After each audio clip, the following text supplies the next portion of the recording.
dengan mengganti Sintayong kepada Patrick Kluivert ini resikonya sangat besar sekali. Gambling sekali ya, ini di tengah-tengah kualifikasi betul. seperti itu. Gambling sekali karena kita ini 4 pertandingan, Kluivert hanya punya waktu sekitar 3 hari. Omongan-omongan pengamat-pengamat yang sempat melecehkan atau merendahkan apa yang dilakukan oleh Sintayong, ya sebetulnya harus berpikir ulang dengan apa yang dilakukan oleh Patrick Kluivert.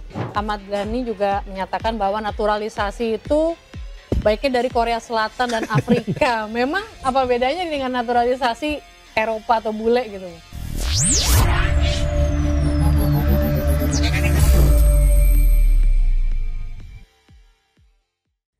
Salam olahraga, Sobat Locker Room.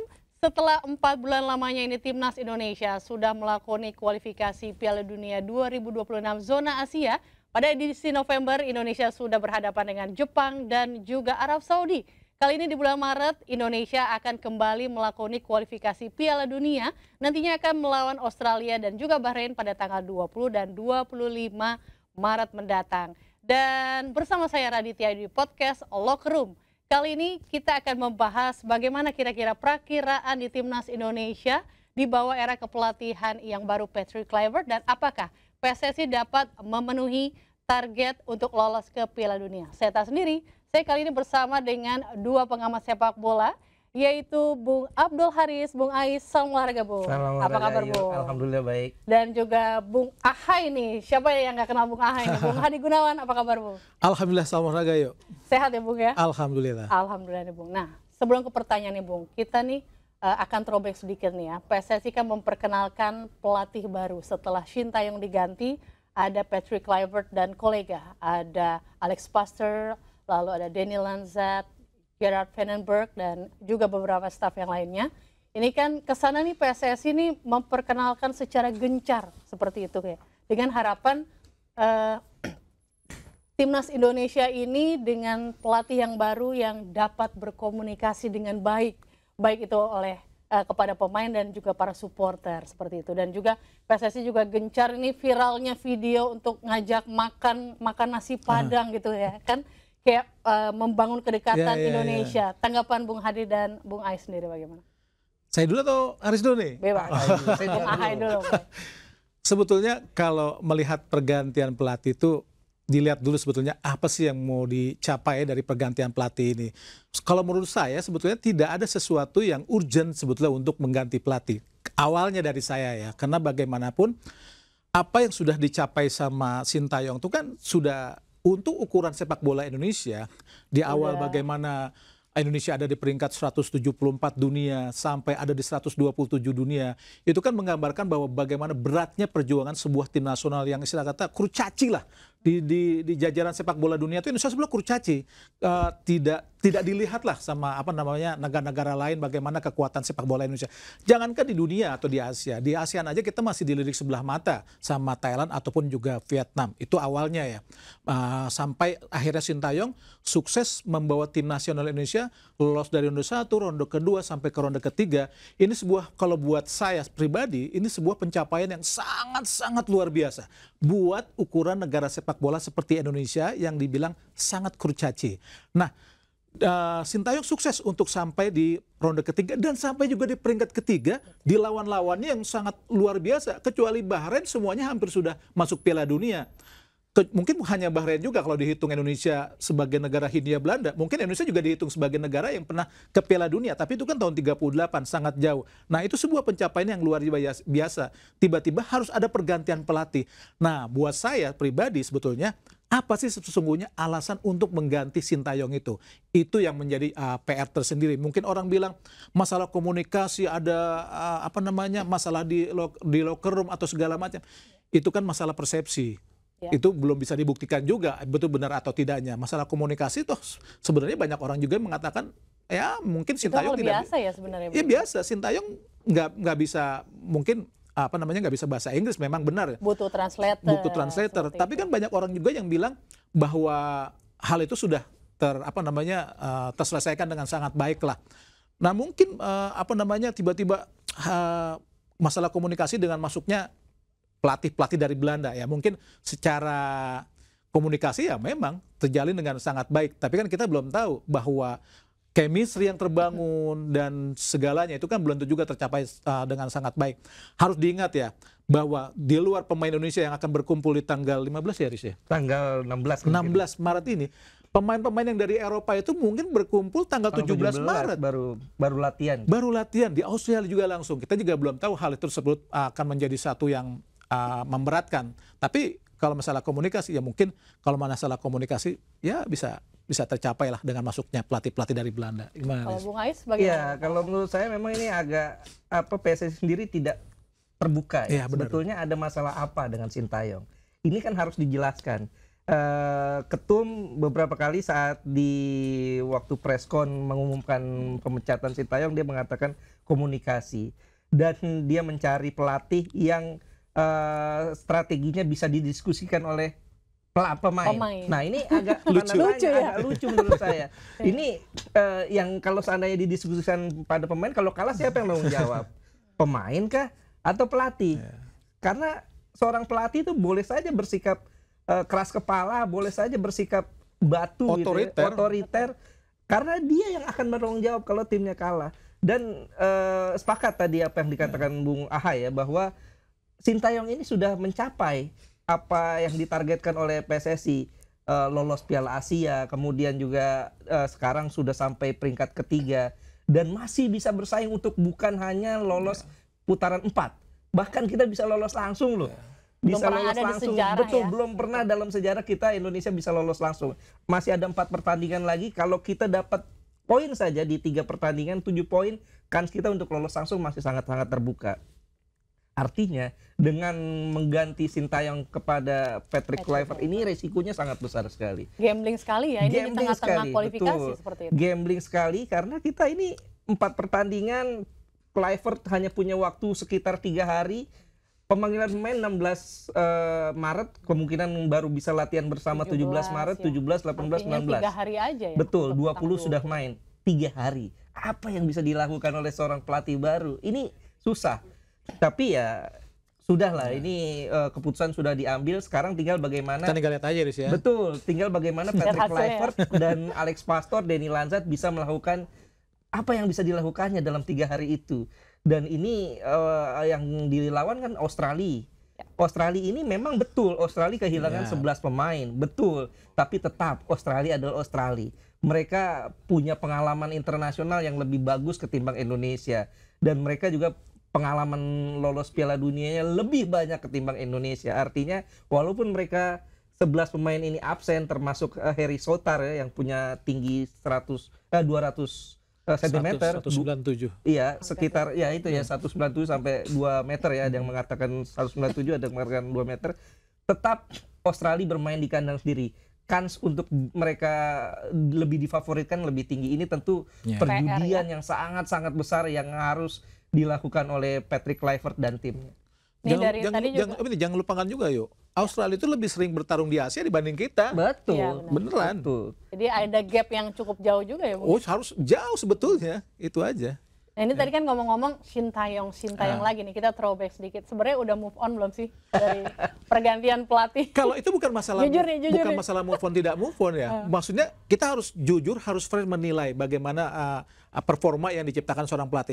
Apakah pelatih seperti Yunus misal kita lupakan di tim nasional Belanda menciptakan total football? Kan sekarang dibicarakan terus bagaimana Helene Herrera menciptakan Catenaccio di Inter Milan. Kan tetap dibicarakan bagaimana Enzo Berzot membawa Italia menjadi suatu tim yang sangat tangguh, kan tetap dibicarakan. Ini kan bukan masalah move on atau tidak move on. Kenangan yang baik begitu ya, Bung, ya? Sesuatu yang harus kita hargai, ya kita harus hargai. Bagaimana pencapaian yang sudah dilakukan sama Sintayong, ya harus kita hargai seperti itu yuk. Ini sedikit lucu kalau menurut saya. Banyak kan komen-komen netizen nih, belum move on nih gitu. Sintayong didepak setelah Indonesia menang lawan Arab Saudi. Betul, 2-0 loh. 2-0. Bahkan setelah itu kalau menurut saya alasannya pribadi, apa ya? Sintayong ini masuk jebakannya PSSI. Kenapa masuk jebakan kalau saya pikir gitu? Karena setelah itu dia membawa pemain-pemain U22 ke Piala AFF. Padahal dengan asumsi bahwa Piala AFF adalah untuk mempersiapkan tim menuju SEA Games. Logikanya ya, Piala AFF itu masuk ranking masuk hitungan poin. Dan itu timnas senior. SEA Games tim U23. Logikanya prioritasnya yang paling penting mana, Bung Ahai? Ya jelas 23 lah. Artinya prioritas ininya loh, senior dan U23. Oh, senior. Senior. Nah, kalau prioritasnya senior, harusnya kan Piala AFF tim utama dong. Kalaupun tidak bisa membawa tim yang the winning team seperti yang main di luar negeri, paling nggak kan yang ada di liga lokal. Ini yang saya pikir Sintayong harusnya saat Sintayong mengutarakan bahwa dia ingin bawa U22, PSSI harusnya tolak dong. Ya. Kalau dari situ kegagalannya, kemudian Sintayong dipecat, tricky itu. Agak membingungkan ini jadi alasannya apa ya? Kalau mau misalkan PSSI benar ya menurunkan tim 23 untuk SEA Games dan kualifikasi Piala Asia 23 nanti, sebetulnya secara pencapaian pemain-pemain itu tidak gagal loh. Luar biasa bagaimana mereka melawan Vietnam, melawan Filipina yang jauh lebih senior. Itu kan pemain-pemain usianya 21 tahun, 22 tahun kecuali Asnawi ya. Asnawi yang lebih senior, Arhan gitu. Jadi sebetulnya secara materi pemain kalau dipersiapkan buat SEA Games nanti dan juga untuk kualifikasi Piala Asia U23 nanti, itu nggak gagal sebetulnya ya. Jadi seakan-akan PSSI mencari momentum dan masalah betul, apa. Ya, tapi ya sudahlah. Kita tetap terima lah ya keputusan sudah diambil. Kita tinggal melihat dan berdoa ya. Mudah-mudahan Kluivert dan timnya ini bisa meneruskan apa yang sudah dilakukan oleh Coach Sintayong. Ya, sebetulnya bagaimana PK sekarang atau Patrick Kluivert melatih ya kita terima seperti itu. Cuman waktu proses penggantiannya itu ya yang terlalu banyak gimmick sebetulnya. Itu semua keputusan PSSI, mau ganti mau enggak terserah mereka. Yang penting nanti kalau ada sesuatu kita lihat hasilnya. Betul. Seperti itu yuk. Nah, sebenarnya tuh apa sih yang diincar PSSI ini dengan mengganti pelatih kepala si Patrick Kluivert ini? Apa sih yang diincar, Bung? Ya kan kalau misalkan banyak narasi yang tercipta, masalah komunikasi, terus masalah untuk menggait masalah pemain-pemain naturalisasi, pemain-pemain keturunan untuk main di Indonesia, itu sudah nggak juga ya. Karena sudah kita bahas tadi masalah komunikasi nggak terlalu jadi masalah lah. Karena banyak asisten Sintayong juga bisa bahasa Inggris, walaupun translator si JJ itu hanya untuk Indonesia ya. Tapi kan lainnya bisa bahasa Inggris. Nah sebetulnya kalau masalah menarik keturunan, kalau Indonesia masih di peringkat 174 dunia, susah. Gua nggak yakin yuk. Nggak yakin pemain-pemain keturunan itu mau main. Dan kalau Indonesia tidak masuk bargainingnya berat itu ya. Peluang untuk lolos di peringkat ketiga nih di grup C. Nggak yakin pemain-pemain keturunan itu mau. Karena mereka melihat itu dan siapa yang mencapai itu. Itu yang harus dilihat. Nggak bisa dipungkiri. Nggak bisa dipungkiri. Kita bukan masalah move on dan nggak move on ya. Masalah pencapaian. Itu. Faktanya seperti itu. Faktanya seperti itu. Gimana mau dibuat? Coba. Betul ya, inilah. Dan juga cara treatment PSSI melakukan perpisahan dengan pelatih lama ini juga harus dipertanyakan ya. Artinya ya it's okay lah, memang ada kekurangan dari pelatih yang lama. Pastilah. Masalah komunikasi sampai 4 tahun dia masih belum bisa berbahasa Inggris atau berbahasa Indonesia. Tapi kan paling tidak saat perpisahan adalah orang yang mengantar gitu. Benar. Ini nggak ada yang malah supporter rame-rame ngantar di bandara ya. Itu luar biasa ya. Secara apa etika itu kayaknya kok aneh gitu ya. Saya sebagai orang Indonesia kok mempertanyakan malu gitu juga gimana. Dan jujur ya, pencapaian apa yang dicapai Sintayong adalah yang terbaik dalam sejarah kepelatihan di Indonesia. Belum pernah ada. Semifinal Piala Asia 23 belum pernah. Memang karena pernah hampir mencapai Olimpiade tahun 76 di Montreal saat kualifikasi Olimpiade tahun 75 di Senayan saat kita lawan Korea Utara. Memang hampir lolos, tapi itu senior, udah lama sekali. Dan juga pernah kita hampir lolos ke Piala Dunia tinggal lawan Korea atau lawan Jepang di tamannya Sinyo Aliando. Tapi itu kan pencapaian sudah lama dan tidak pernah lagi dicapai oleh pelatih-pelatih Indonesia. Setelah bertahun-tahun lamanya. Berpuluh-puluh tahun baru dicapai lagi Sintayong. Jadi buat kita, kalau buat saya pribadi ya, buat gua pribadi, ini pencapaian terbaik dalam sejarah untuk tim nasional Indonesia. Seperti itu yuk.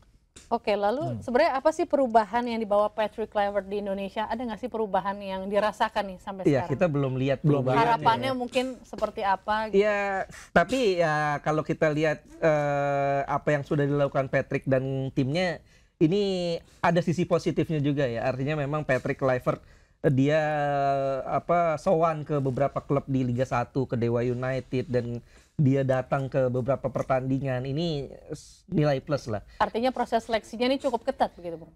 Kalau seleksi malah gue ngelihat hampir sama Mas Hampir Sintayong. sama, karena bedanya cuma satu. Dulu-dulu juga kayak gitu sama ya? Buktinya, siapa namanya, sejak dia datang untuk menandatangani kontrak, sampai dia menjelang tahun ini kan punya waktu banyak sebetulnya untuk keliling. Ya. Dia cuma berkeliling beberapa klub doang kok. Ya. Sebetulnya sama aja jika orang dulu banyak pengamat yang mengatakan, wah Sintayong mana nih, nggak keliling-keliling untuk mencari pemain. Mungkin bedanya dulu nggak di-expose gitu ya. Ternyata sama juga. Dia cuma melihat apa yang materi pemain yang pernah diambil sama Sintayong. Ya. Udah seperti itu Termasuk aja. Terlalu yang beresiko dirilis sih memang. line up-nya ya Ya, memang orang-orangnya terlalu beresiko ya. RSU Kalau dulu seandainya Patrick Kluivert langsung melakukan perubahan tim, ini terlalu beresiko. Dan memang betul, dari 27 nama plus 3 nama tambahan ya, Joel Pelupesi, Dan James, dan Emil Audero, itu Cuma satu hanya perubahan. satu perubahannya ya. Lokal, Septian Bagaskara itu. Bagaskara. Ya, yang paling Sisanya baru ya. semua pemain-pemain yang pernah dibawa oleh Coach Dan Sintayong. gue yakin Septian Bagaskara itu pasti hasil rekomendasi pelatih dari Dewa United. klub yang lagi digadang-gadang ya. Karena Stafnya Belanda semua. Stafnya Belanda semua loh. Betul. Dan pelatih itu kan memang pernah jadi Timnas pusat ya. pelatihnya Patrick. Iya. Pernah jadi mentornya Patrick Kluivert. Pasti tuh. Pasti didengar. Jadi ada Nggak rekomendasi mungkin juga soalnya ya. biar gimana pun tiba-tiba muncul gitu Septian Bagaskara dengan pemain yang sebagai sub. Memang mencetak 7 gol, tapi sangat apa ya, menurut gue sih ya prematur juga dia kita manggil Septian Bagaskara. Jadi kurang lebih yang di line up list pemain itu ya pemain-pemain pilihannya Sintayong juga. Iya Bung. benar kata Ais bahwa memang sangat beresiko, tapi ternyata apa yang kita ungkapkan dulu bahwa apa yang dipilih sama Sintayong itu memang sangat beralasan dan Iya. sangat tepat semua materi pemain. Walaupun banyak orang yang mengatakan, kok ini nggak dipanggil, kok ini pemain cadangan di klub luar Pada jadi tapi pundit jadi pemain semuanya. inti. Ternyata apa yang dilakukan oleh Sintayong dilakukan sama Patrick Kluivert di luar bahwa sangat berisiko untuk memanggil pemain-pemain baru. Ternyata memang pemain yang dipilih oleh Sintayong memang sangat tepat. Itu buktinya. Termasuk Pratama Arhan. Iya. Ya, Logikanya kalau kita lihat posisi back kiri yang ada sekarang, Wah, itu banyak sudah banget. numpuk. Ada Dan James yang baru, Ya, Calvin baru. Verdong, Nathan Choaon bisa back kiri, Sen San Patinama, Patinama. udah 4. Bingung pilihannya Plus nanti gimana. Pratama Arhan. Orang bilang dulu Sintayong mengandalkan lemparan jauh Pratama Arhan. Ternyata Patrick Kluivert masih manggil juga. Dulu kan banyak banget ya narasi. Wah, Berarti itu memang ya kelebihannya. pemain gak pernah main dipanggil sama Sintayong. Pelatih apa tuh? Ternyata lihat, Marcelo Ferdinand, Nathan Choaon, di klubnya gimana? Jarang juga menit bermain. Ini dipanggil Partner juga. dia. Kayak diturun-turunin Jadi ya, maksudnya Bung, ya. omongan-omongan pengamat-pengamat yang sempat melecehkan atau merendahkan apa yang dilakukan oleh Sintayong, ya sebetulnya harus berpikir ulang dengan apa yang dilakukan oleh Patrick Kluivert. Nggak usah sebut nama lah. Siapa ya? Cukup kita lihat aja di media-media online. Cukup searching ya. Searching aja deh. Searching itu. Terus selanjutnya nih, mungkin nggak sih dengan banyaknya pemain keturunan Belanda, ini timnas Indonesia nantinya bermain menyerang total football nih, Bung? Kalau itu apa yang pernah dikatakan sama Alex Pastur kita Udah akan dijawab, pegang, udah dijawab sebetulnya. Mereka sangat realistis. Ya memang kalau ucapan itu terjadi memang sangat bijak, mereka sangat realistis. Karena bagaimanapun tadi yang sudah kita ungkapkan, mereka datang 16 Maret di Eropa itu baru kelar. 17 Maret mereka terbang langsung, 16 Maret terbang, 17 Maret sampai ya. 17 Maret latihan baru langsung, lah. 19 latihan resmi, 3 hari, 2 hari sebetulnya full yang paling itu ya, yang paling paling efektif untuk bisa mereka bertemu. Jadi sebetulnya mereka tidak akan jauh dari apa yang pernah dilakukan oleh pelatih sebelumnya. Mereka sangat realistis. Bukan itu salah ya, itu sangat bijak apa yang dilakukan mereka. Seperti itu. Ya Alex Pastor kan sudah jawab sebetulnya itu kalau nggak salah di podcast di Belanda gitu, dia jawab bahwa sepertinya masih belum mungkin untuk bisa menerapkan total football Terlalu ke dalam dekat waktunya. timnas Indonesia karena total football itu bukan hanya butuh visi permainan yang bagus, kualitas pemain yang bagus, tapi juga fisik yang luar biasa dan juga chemistry yang luar biasa. Nah ini yang masih belum didapat oleh pemain-pemain Indonesia karena kan kita ini ibarat puzzle kan. Pemain kita agak sulit membandingkan ini timnas Indonesia apa klub gitu loh. Karena masuk satu pemain baru, masuk satu pemain baru, artinya cukup sulit buat pelatih merangkum chemistry tim ini, karena klub aja di pramusim mereka punya waktu 1 bulan, 2 bulan untuk melakukan persiapan, untuk melakukan tur pramusim. Hasilnya kan banyak tuh. Klub-klub di Premier League misalnya, ada yang warna merah tuh sekarang udah persaingannya bukan juara lagi, menghindari degradasi gitu. Ini artinya memang kan ada yang tersinggung nggak nih? Saya nggak sebut nama ya. Ini juga yuk. Maksudnya jangan mentang-mentang kita lihat pelatih dari Belanda terus itu tadi langsung. mau ditanyain, pelatih Belanda, pemain Belanda, chemistry-nya tuh maksudnya udah pasti cocok nggak sih? Iya, bukan berarti pelatih Belanda, pemain Belanda terus menciptakan tutor football.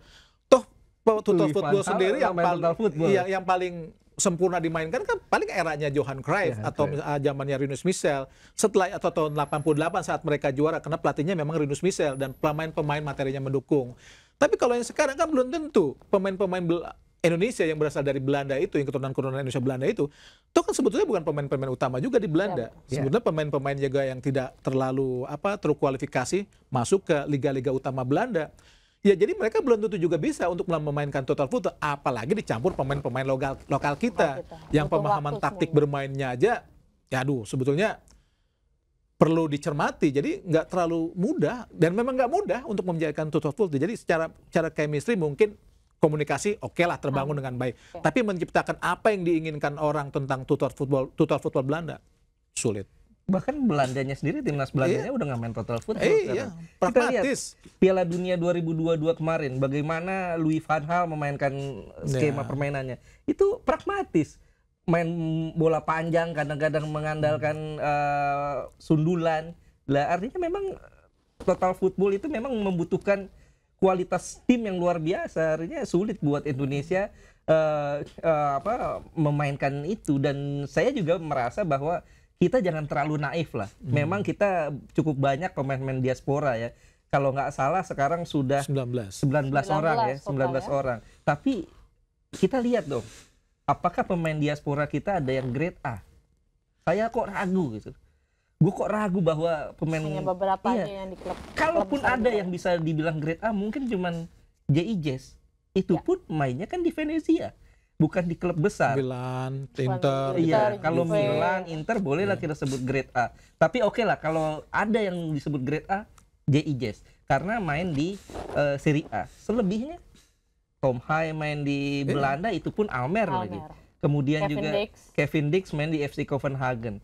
Artinya memang kita jangan terlalu ngelihat jangan euforianya jangan terlalu besar juga ya. Betul. Bahwa mereka ini grade level permainan kita naik, tapi ya belum seperti yang betul-betul bisa memainkan total football. Nah, ngomong-ngomong nih, dengan segala dinamika yang ada nih, Bung, main aja belum gitu kan. Nah, gimana nih cara PSSI meyakinkan kepada para supporter nih tepat nih Patrick Kluivert? Ya, pertandingan pertama kan kita nggak bisa lihat di latihan atau di persiapan. Di pertandingan pertama memang secara materi dengan masuknya mungkin misalnya Audero, Dennis James atau misalkan Pelupesi, mungkin sedikit membawa kedalaman materi yang lebih kuat lagi. Tapi kan kembali lagi, mereka pemain baru yang membutuhkan chemistry lagi, adaptasi lagi. Belum tentu. Kita akan melihat bagaimana di pertandingan pertama dan juga di pertandingan kedua saat melawan Bahrain 25 Maret itu.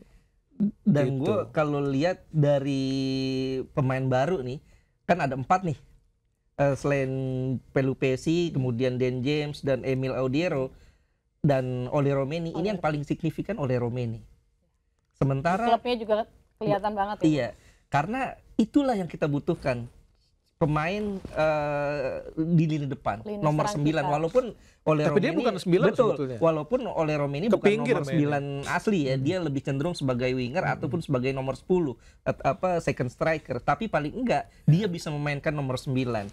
Artinya tambahan Ole Romeni ini sangat signifikan buat Indonesia. Sementara Joel Pelupesi ini seorang DM, defensive midfielder. Di sana sudah ada Ivar Jenner, sudah ada Nathan Chwaon yang bermain cukup baik. Sudah ada Tom Hai, walaupun Tom Hai bisa dibilang bukan karakter DM yang murni ya, lebih cenderung dia seperti Andrea Pirlo ya. Betul, sebagai playmaker di tengah.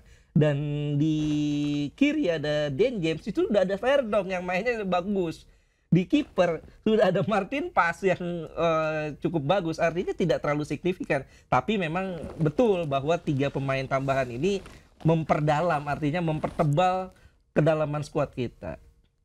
Oke, lalu artinya nih tadi dengan ngobrol-ngobrol kita nih, berarti kesimpulannya Patrick Kluivert ini belum tentu lebih hebat dong dari STY. Sebelum dia memperlihatkan hasilnya di pertandingan pertama, ya masih belum kelihatan. Kita tetap realistis. Harus dilihat, harus diingat ya. Patrick Kluivert kan bukan pelatih yang sukses.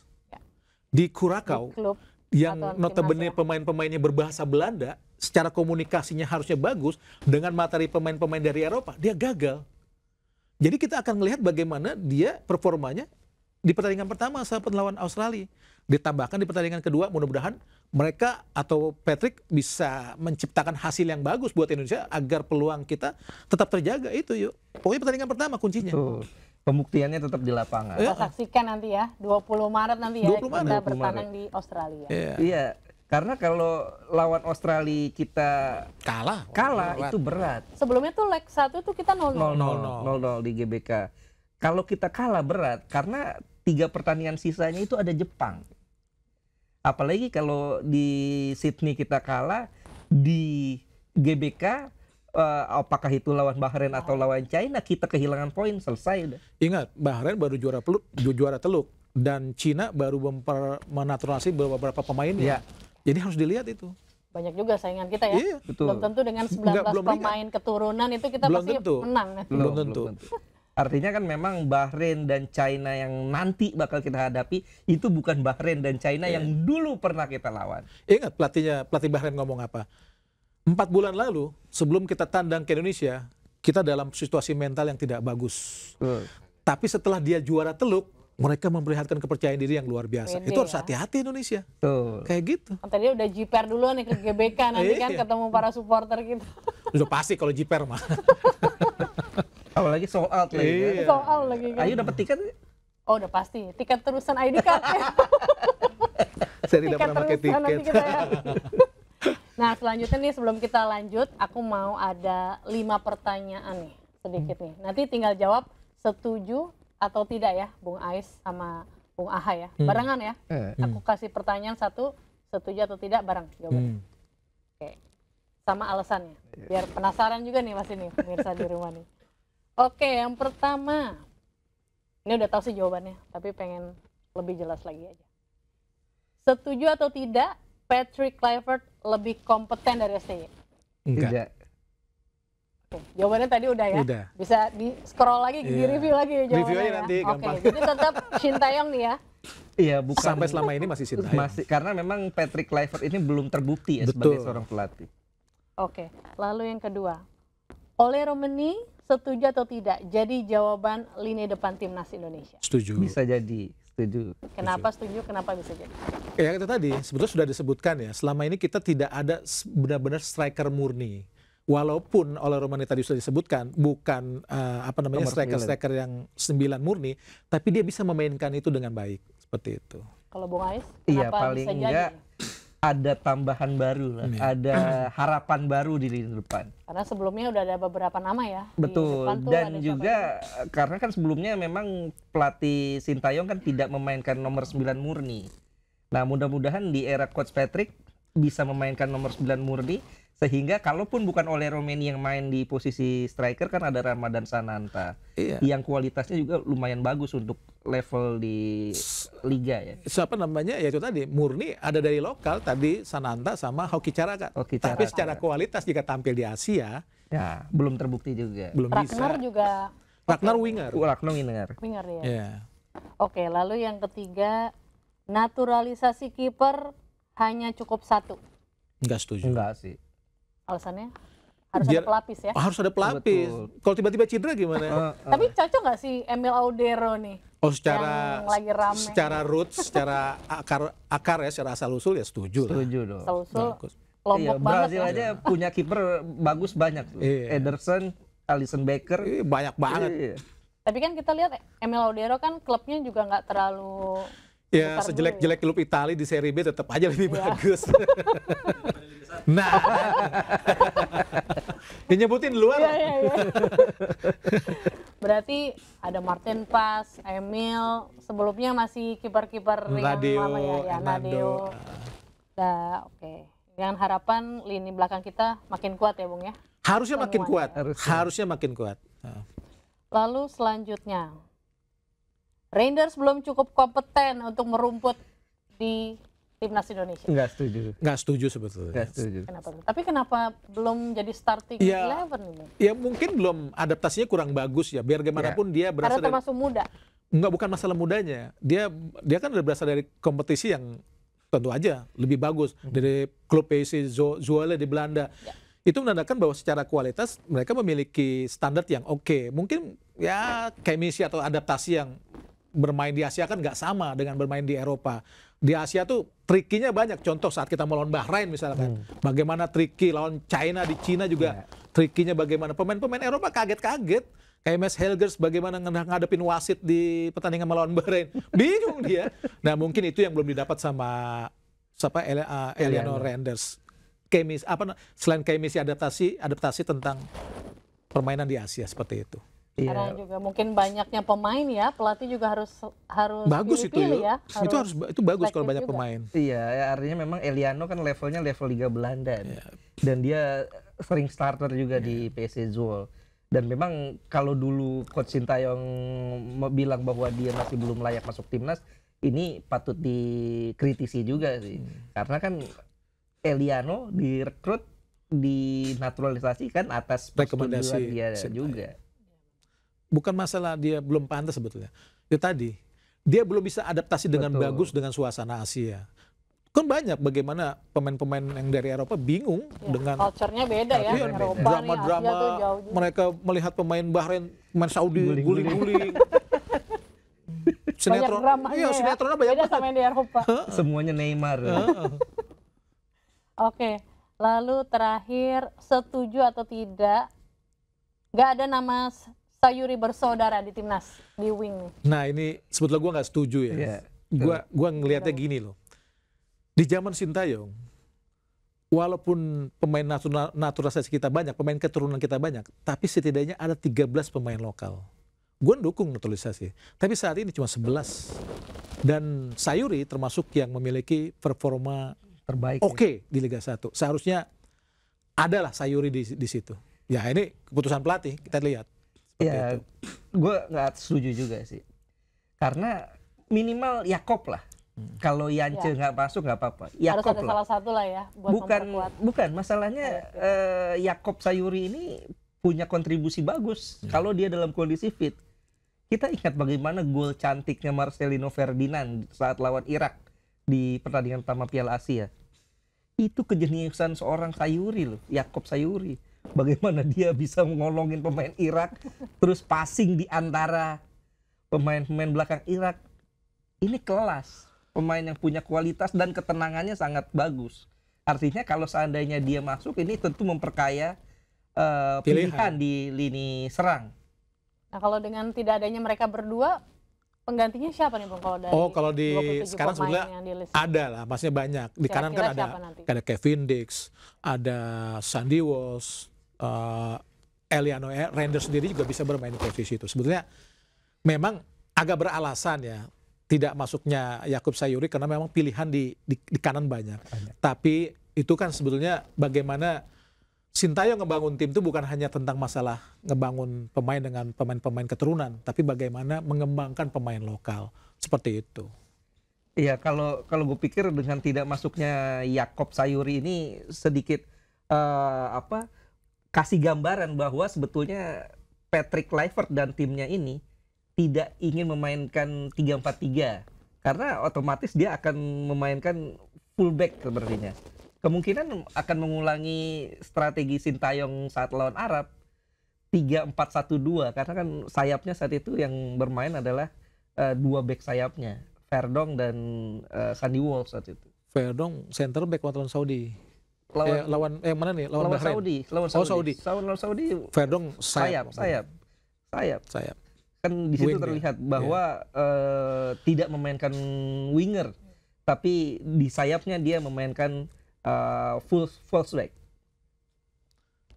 Oke, siap. Jadi harapannya semua bisa terlaksana dengan baik ya, Bung. Oh, harus Nanti dong. di pertandingan Harus. pertama. Harus. Tetap kita doain supaya timnas di tangan Patrick Kluivert ini bisa curi poin ya. Mudah-mudahan 4 poin aja dulu nih dari 2 pertandingan ini. Harus ada sejarah tercipta yuk. Kita buktikan nanti. Iya. Oke, Bung Ahai dan juga Bung Ais. Ini selanjutnya nih kita udah selesai nih kita bahas Patrick Kluivert. Oh, udah ya? Udah. Terus Nggak berasa ya? masih banyak ternyata ya nanti ya di belakang layar aja. Ini selanjutnya ada pernyataan kontroversial anggota DPR. Ahmad Dhani soal naturalisasi ini katanya harus, jadi kesannya kayak biro jodoh ya, menjodohkan pemain keturunan dengan wanita Indonesia demi mendapatkan keturunan pemain yang harapannya menjadi pemain bola. Tanggapan berdua. Ini sebetulnya ini sih usul ini pernah dulu dilontarkan nama almarhum Sis NS. Kalau ingat tuh. Tapi itu bercandaan. Sebenarnya ya lucu-lucuan apa serius ini Sis. Nah, sebenarnya? kita nggak tahu masalah ini gimmick atau gimana gitu loh. Kalau ini cuman gimmick, itu pun menurut gua, aduh, nggak pantas juga Karena di parlemen ya. bukan hanya di parlemen, maksudnya seakan-akan gampang banget gitu loh.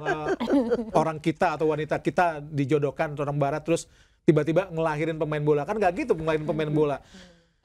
Gua aja main bola dari umur 8 tahun sampai gede aja nggak jadi pemain bola.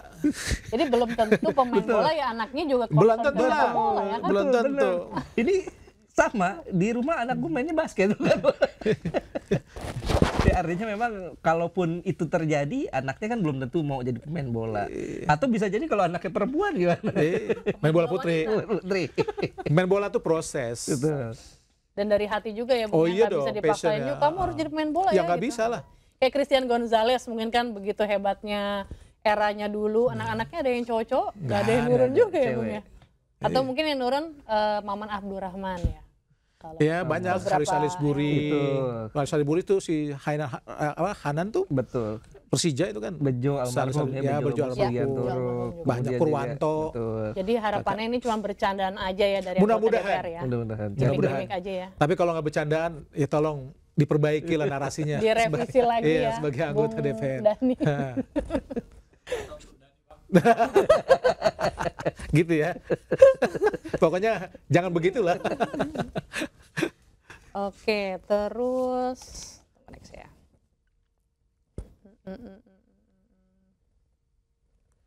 Oh ya, terus Ahmad Dhani juga menyatakan bahwa naturalisasi itu baiknya dari Korea Selatan dan Afrika. Memang apa bedanya dengan naturalisasi Eropa atau bule gitu, Bung? Ya nggak ada lah. Ya, kalau memang buktinya keturunan-keturunan Kan kita di Afrika Belanda larinya kenceng. kuat gitu. malah. Iya, makanya. Maksudnya secara Tapi Eropa kan juga sama aja dong. ya sama Ada aja, bedanya. maksudnya nggak gitu juga.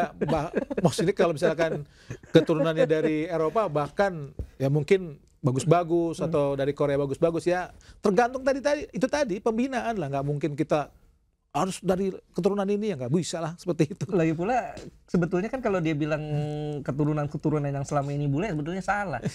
Yang bule cuma Martin Paes doang. Sisanya kan semuanya tuh mirip-mirip orang Indonesia. Mes Hilger, Oleh Romani aja. Ole Romeni. Itu kan keturunan Eropa itu. Kalau kita lihat wajahnya wajah orang Medan banget gitu loh. Mes Hilger muka orang Manado. Iya, iya. Iya, artinya Ada memang Indonesia, yang bule, yang betul-betul bule ya Oleh Martin Romani sama Martin Martin Paes. Betul. Martin Paes karena kan memang sebetulnya Blijvers bukan neneknya tinggal di Indonesia. Iya, lahir lama di ya? Indonesia, lahir di Kediri. Blijvers. Oke, oke. Tapi bukan orang Indonesia sebetulnya. Oke, lalu kita kembali lagi ke naturalisasi nih. Sebenarnya apakah kolam pemain dari Liga 1 tuh nggak cukup untuk memperkuat timnas Indonesia? Jadi sampai ada 19 pemain keturunan yang Tergantung yuk. dinaturalisasi. Kalau ngomong naturalisasi itu tergantung apa yang mau dicapai. Kita harus ngelihat sebetulnya kalau sepak bola kita hanya pengen berprestasi saat ini kita bicara saat ini sampai 10 tahun mungkin. Hanya bicara di ASEAN, no problem, pemain Liga 1, nggak ada masalah. Masih bisa lawan Malaysia, Myanmar, walaupun ngelawan Vietnam sama Thailand aja berat untuk pemain-pemain Liga 1. Nah, tapi kalau ingin bicara lolos main di ronde ketiga, terus lolos Piala Dunia, ya. udahlah, kita harus realistis saja ngelihat seperti itu. Iya, masalahnya kan gini. Liga 1 betul salah satu liga yang paling meriah di Asia. Tapi di bawah Singapura kompetisinya. Meriah, ini kan meriah bukan berkualitas. Meriah belum tentu berkualitas. Salah satu liga yang paling meriah di Asia Tenggara kan paling tidak. Tapi apakah berkualitas? Belum tentu. Kenapa kita pemain-pemainnya kurang berkualitas? Bukan belum tentu, memang nggak berkualitas. Kenapa kurang berkualitas? Karena tim-tim kita itu jarang bermain di level Asia. Nah, itu benar. Berapa tim kita yang main di kita, Liga Champions Asia Elite, FC Champions League Elite? Yang dua aja gagal tuh Persib Bandung. Nggak ada. Bahkan koefisien kita itu hanya setengah untuk bisa main di AFC Champions League Elite. Thailand dapat 2, Malaysia dapat langsung. Kita nggak dapat. Kenapa nggak dapat? Karena kita setiap main di Asia, klub-klubnya nggak serius. Rontok mulu. Selalu kalah terus, sehingga nggak dapat jatah. Dan efeknya apa? Saat pemain-pemain kita sedikit klub-klubnya yang main di level Asia, efeknya ke timnas kita saat main di level internasional jelek gitu loh. Ini yang membuat gue beralasan bahwa liga kita meriah iya, tapi berkualitas belum tentu. Belum bisa sampai ke level Asia. Betul. Ya, banyak klub yang belum bisa. Nomor 25 yuk, di bawah Singapura gimana? Berarti dari jauh banget. Pembinaan itu juga perlu ya Bung ya? Oh jelas, pembinaan itu harus dibangun. Tapi kan memang butuh fokus dan konsentrasi yang luar biasa dari federasi. Nah sekarang lihat aja federasinya fokus nggak, konsentrasi nggak di pembinaan usia muda, itu aja. Butuh dana juga, gede itu dananya. Berarti harus seimbang ya Bung ya?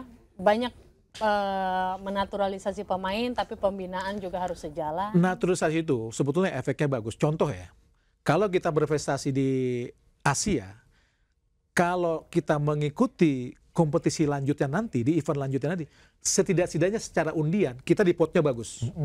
Kita tidak lagi di pot bawah. Kalau dulu prestasi kita jelek, kita setiap undian mengikuti event, selalu dapat undian yang pot 4. Contoh, di kualifikasi Piala Asia di bawah usia 23 tahun. Iya. Kita pot 1, karena kita berhasil masuk semifinal. Ya. Itu bagaimana manfaat yang kita dapat jika kita memiliki prestasi bagus. Nah itu hasilnya dari mana? Pemain-pemain keturunan, seperti itu. Ya, artinya nanti pelatih Gerald Van den Berg yang akan menangani timnas U23 ini dapat warisan bagus. Karena dia otomatis Indonesia jadi tim unggulan tuh di situ. Contoh, timnas 20 Indra Safri itu dapat pot 1 di undian. Kenapa? Karena prestasi Sintayong dengan tim nasional di bawah usia 20 tahun di Uzbekistan tahun 2003 di penyisiannya bagus, di kualifikasi jadi kesininya bagus ya Bung. Kesininya bagus, jadi dapat undian yang sangat bagus. Kalau kita waktu itu dapat undian yang tidak bagus di kualifikasi, belum tentu juga kita lolos. Seperti itu. Karena tentu lawannya akan sulit di kualifikasi. Akan sulit di kualifikasi, seperti itu. Jadi pemain-pemain keturunan ini seperti mengcounter tagar yang sekarang viral kan, kabur aja dulu. Kali ini jadi WNI aja dulu gitu Bung. Sebetulnya kita simbiosis mutualisme lah, pemain-pemain itu dengan kita. Kita butuh prestasi, mereka butuh panggung buat tim nasional. Karena bagaimanapun ambisi pemain atau cita-cita atau impian pemain profesional adalah bermain buat negara, tim nasional. Sebagus apapun mereka, jika tidak pernah tampil di di tim nasional, mereka akan hambar sebagai pemain profesional, seperti itu. Betul. Ya, dan juga ini kan pasti pemain-pemain naturalisasi ini sudah berhitung. Kalau seandainya dia terima jadi WNI, tawaran, ini hasilnya seperti apa gitu. Dan kita lihat Emil Audero, sebelumnya kan sempat ada berita penolakan. Iya. Dari ayahnya juga. Dari ayahnya juga. Tapi saat Indonesia sudah mulai mendekati Piala Dunia, akhirnya dia ikut juga. Artinya tadi Bung Hadi bilang bahwa belum tentu pemain keturunan itu mau. Posisi kita sekarang udah rankingnya udah naik, itu menjadi pertimbangan para pemain untuk bergabung menjadi WNI. Jangan bohong lah itu.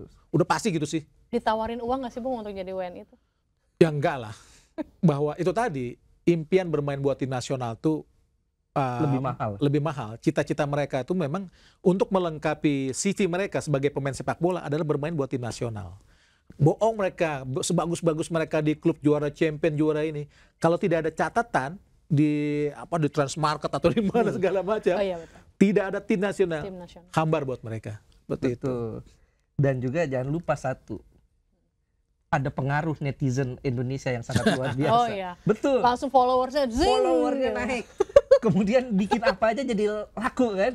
Aku tuh merhatiin sampai banget. Tom Hai bikin podcast. Iya, Tom Hai ada podcast juga ya. Itu gara-gara dia marketnya bagus ya teman-teman ya, Indonesia itu ya. Jadi Ya, itu adalah sisi lain lah. Sisi lainnya loh. Itu perhitungan mereka juga ya. Iya. Bung. Aku merhatiin juga salah satu asistennya Patrick Kluivert, si Danny Lanzat, waktu awal direkrut, itu followersnya kalau nggak salah aku lihat tuh 4.000, sekarang 170.000. Betul, Itu asisten pelatih aja seperti itu ya, gimana itu pemain kenapa pemain-pemain kita tuh banyak diminati oleh klub-klub Asia, walaupun pada akhirnya mereka jarang dimainkan. jadi buat marketing doang ya. Betul, marketingnya luar biasa dan ya itu terbukti. Itu kenapa Sintayong juga betah di Indonesia. Karena bukan hanya dapat gaji pelatih, Banyak endorse. banyak endorse, banyak main iklan. Iya. Tapi kan itu satu hal yang haram dong, Bung, ya kan? Lumrah. Kok ada yang bilang katanya, oh ngiklan terus nih. Selama tidak menyalahi isi kontrak, no Nggak problem. masalah. Itu Nggak aja. masalah. Ikuti aja cara mainnya. Berarti tanggapan pundit yang satu soal kok ngiklan terus nih STY gitu gimana dong? Ya supaya rame aja. Supaya rame.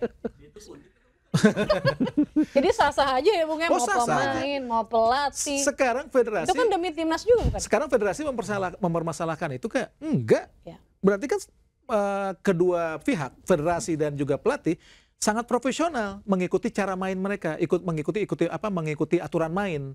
Jika tidak boleh dalam kontrak di endorse atau ikut kontrak iklan, ya dia harus ikutin kalau memang iklannya kontraknya seperti itu. Iya. Tapi kalau memang boleh ya fine aja. Iya kan semua sekarang ada kontrak. Iya ada kontrak. Kalau seandainya federasi mau dapat hak dari iklan, mereka tentu Perjanjian aja bikin ada perjanjian. kontrak image right. Senang juga ya kan mungkin timnasnya kan federasinya. Orang juga kadang-kadang bangga mungkin dong. juga dari federasi juga yang Nyodorin dia membuat pemain. mungkin seperti itu juga. Ya simbiosis mutualisme Iya, lah ya, betul. nggak salah dong. Ya. Nggak salah lah. Oke Bung, tadi kita udah bahas Patrick Kluivert udah. Anggota DPR yang agak nyeleneh, naturalisasi juga sudah. Selanjutnya nih kita fokus untuk tanggal 20 sama 25 kekuatan timnas melawan Australia dan Bahrain nih Bung. Nah dari skuad timnas Indonesia yang udah dirilis nih, adakah nama kejutan dari 27 pemain? Termasuk 3 pemain yang baru di Kejutan sebetulnya Septian sebetulnya kejutan. Bagaskara doang. disampaikan lagi dong tadi. Ya, dibilang walaupun itu katanya mencetak 7 gol, tapi kan biar gimana pun dia selalu berangkat dari pemain pengganti. Dan menurut gua sih ya, itu pasti rekomendasi lah. Pasti dapat Kenapa rekomendasi. bisa kok ada sih rekomendasi gitu untuk apa Bung sebenarnya? Ya, sekarang staf pelatih kita tahu apa tentang Liga 1, tentang kompetisi kita. Persia biar gimana pun mereka masih buta juga lah. Tapi butuh masukan. Itu nggak salah, rekomendasi itu nggak salah. Karena bagaimanapun mereka punya kedekatan dengan staf-staf klub itu, Dewa United yang banyak dari Belanda.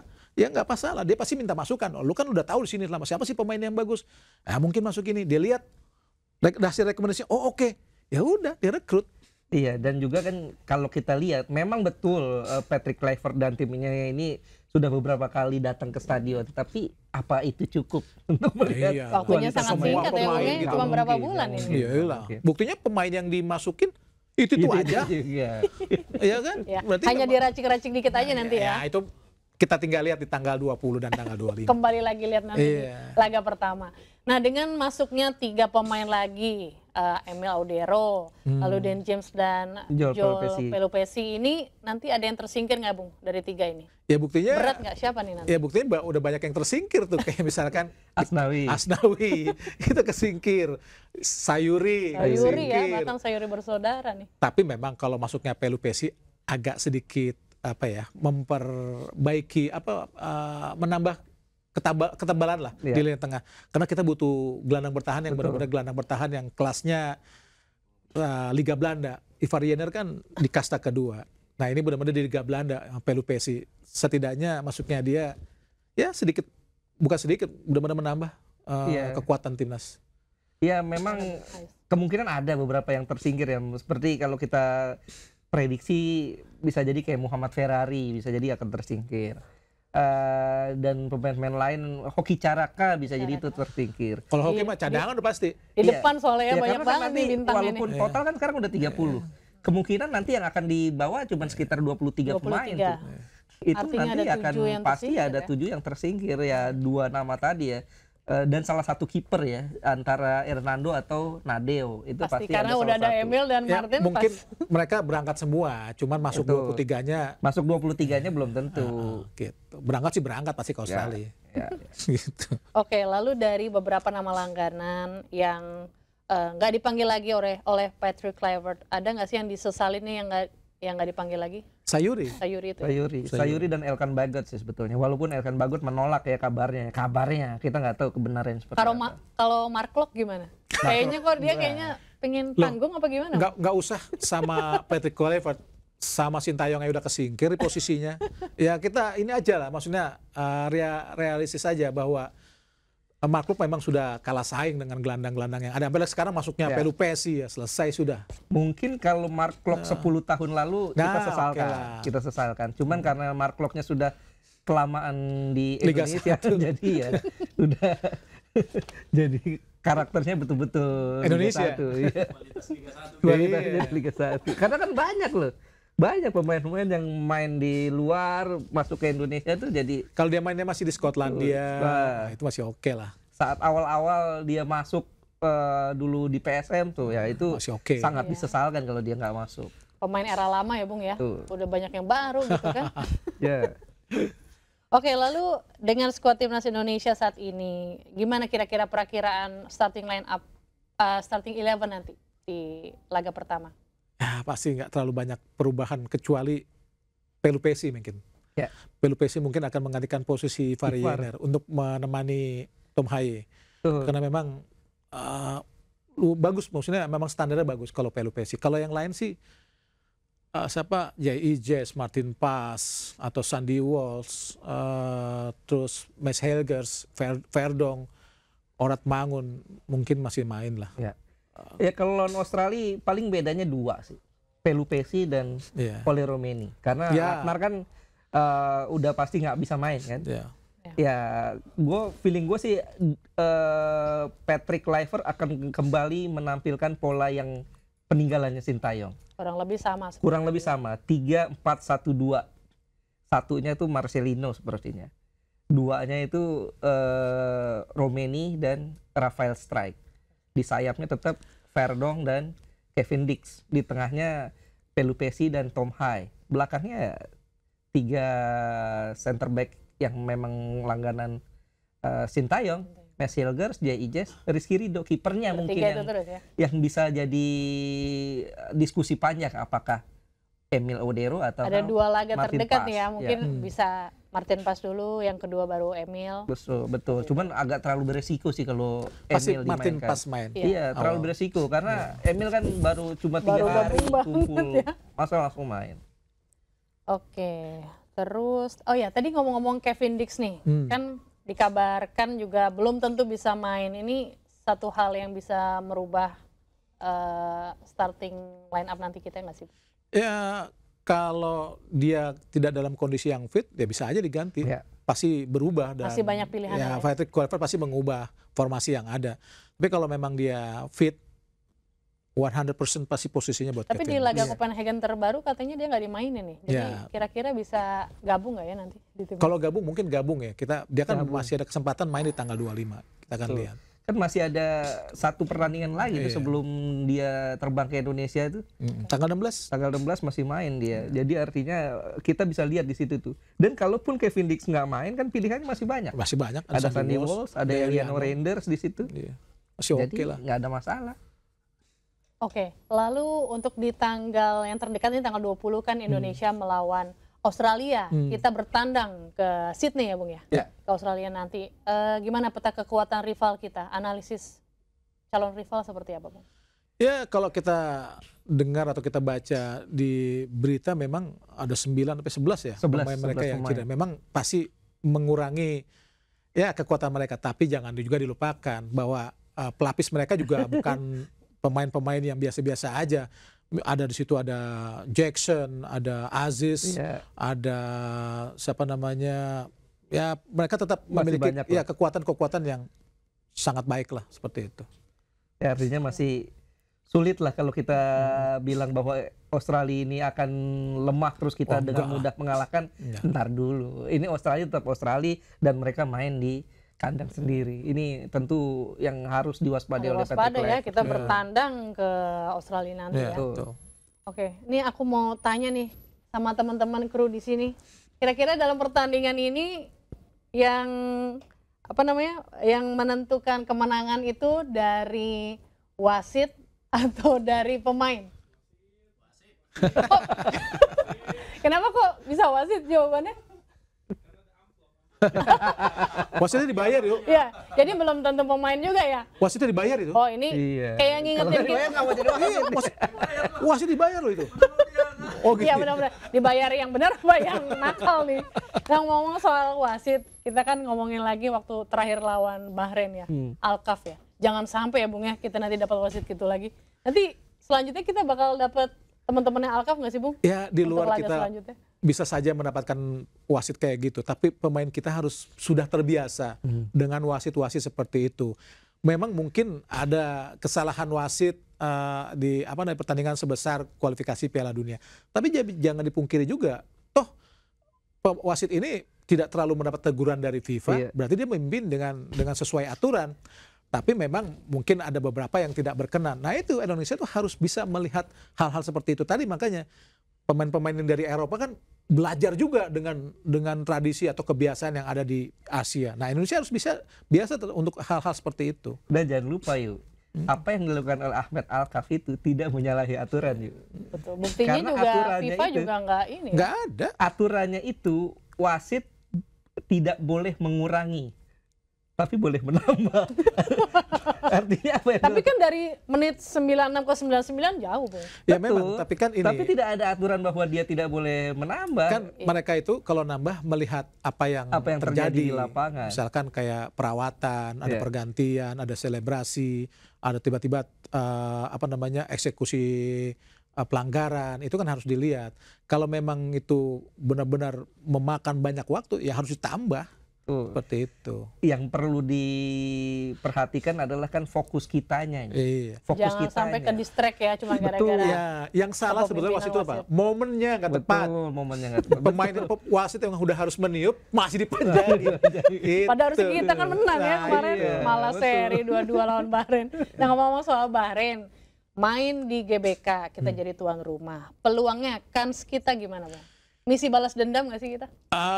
Kita balas dendam mungkin yang ingat 10-0 ya, tapi kita pernah mengalahkan 10 tahun lalu ya? Kita mengalahkan Bahrain itu 2-1 di Piala Asia 2007. Dan ingat, pemain Bahrain itu kan nggak terbiasa dengan main di GBK. Kalau kita review lagi tentang pertandingan Bahrain melawan Indonesia di Piala Asia 2007, itu saat berkumandang lagu Indonesia Raya dan saat memasuki lapangan pertandingan, itu dengkul pemain Bahrain gemeteran. Itu bukan suatu hal yang mudah untuk bermain di GBK. Bahkan kapten kesebelasan Filipina yang husband tuh, suami muda itu saat memasuki gerbang GBK udah gemeteran duluan. Nggak gampang main di GBK itu. Atmosfernya sangat luar biasa. Jadi pressure-nya itu bisa mempengaruhi hasil akhir. Sangat. Dan apalagi besok kan full house kan. Iya, tinggal bagaimana pemain kita memanfaatkan itu. Oke. Lalu overall nih, bagaimana nanti peluang kita di 2 laga di bulan Maret ini? Apakah perjudian PSSI ini berhasil nih, Bung? Mudah-mudahan. Ya kita belum lihat lah, kita tunggu aja dari tanggal 20 masih penasaran ya, masih penasaran hasil akhirnya. Mudah-mudahan ya, tapi kalau gue sih optimistis kita dapat 4 poin lah minimal di bulan Maret ini. Insya Allah. Insya Allah 4 poin. Jelek-jeleknya 1 poin. Iya. Karena masih ada beberapa laga lagi. Loh, tapi kan masih ada banyak laga lain kan. Kalau kita menang, terakhirnya gimana? Ngerinya kan kalau kita kalah di Australia. Kita harus nggak bisa pungkiri Australia. Nanti ada Jepang juga ya? Enggak, bukan. Ya? Di bulan Maret itu kan lawan Australia sama Bahrain. Australia tim yang berat. Peringkat berapa sekarang? 24 dunia. Yeah. Kita 127 walaupun materi pemainnya kita bagaikan peringkat 30 dunia. Tapi kan kita pemain-pemain yang baru. Nah, kalau sampai kalah melawan Australia, ya memang kita harus menang lawan Bahrain. Tapi Bahrain sekali lagi harus diingat juara Piala Teluk. Iya. Dan sudah berubah dari 4 bulan lalu. Itu. Oke, jadi intinya kita masih lihat nanti ya hasil nanti, kita harus optimis. Di kualifikasi selanjutnya optimis, ini ya, melawan Australia dan juga Bahrain. Terakhir nih, closing statement untuk laga nanti dari Bung Hadi dan Bung Ais. untuk kualifikasi? Kembali lagi, lihat nanti. Lihat nanti pemirsa. Belum. Ya kalau gue sih berharap yang terbaik lah, berharap bahwa Patrick Kluivert ini bisa, memang secara kualitas, secara riwayat dia sebagai pelatih belum terbukti, tapi mudah-mudahan di timnas Indonesia dia membuktikan kualitasnya. Jangan lupa ada Alex Pastoor yang punya reputasi cukup bagus sebagai ahli taktik katanya di Belanda. Ya semoga kita dapat 4 poin, itu aja. Semoga Kita dapat 4 poin. Semoga ya, yang terbaik. Hah? Berat banget. Belum optimis ya. 4 poin lah realistis. Tetap realistis 4 poin ya. yang paling realistis, dan jeleknya tadi ya 1 poin. Oke. Jadi intinya kesimpulannya adalah kita tetap berharap yang terbaik, Oh, jelas, meskipun jelas. kita juga harus realistis ya. Harus realistis. Dan tetap harus lolos Piala Dunia. Harus Insya Allah. dong. Amin, amin, amin. Jangan Oke. cuma harus lolos, harus lolos langsung. Oh, langsung. Iya dong. Itu berat lagi dong, Bung. Ya mudah-mudahan aja nanti Gitu ya. Jepangnya di laga terakhir Jepangnya mainin tim U22 kan. Oh iya, langsung Karena dia poin 3 kita kan. Oke, terima kasih Bung Oke, yuk. Ahai. Terima Sama-sama. kasih Bung Hadi Oke, Gunawan. Terima kasih Bung sama-sama. Ais. Sampai jumpa lagi di lain Sampai kesempatan. jumpa. Ya pemirsa, itulah tadi bincang kita dalam podcast Locker Room. Saya Raditya Ayu beserta kru yang bertugas. Terima kasih. Sampai jumpa. Salam olahraga. Salam olahraga.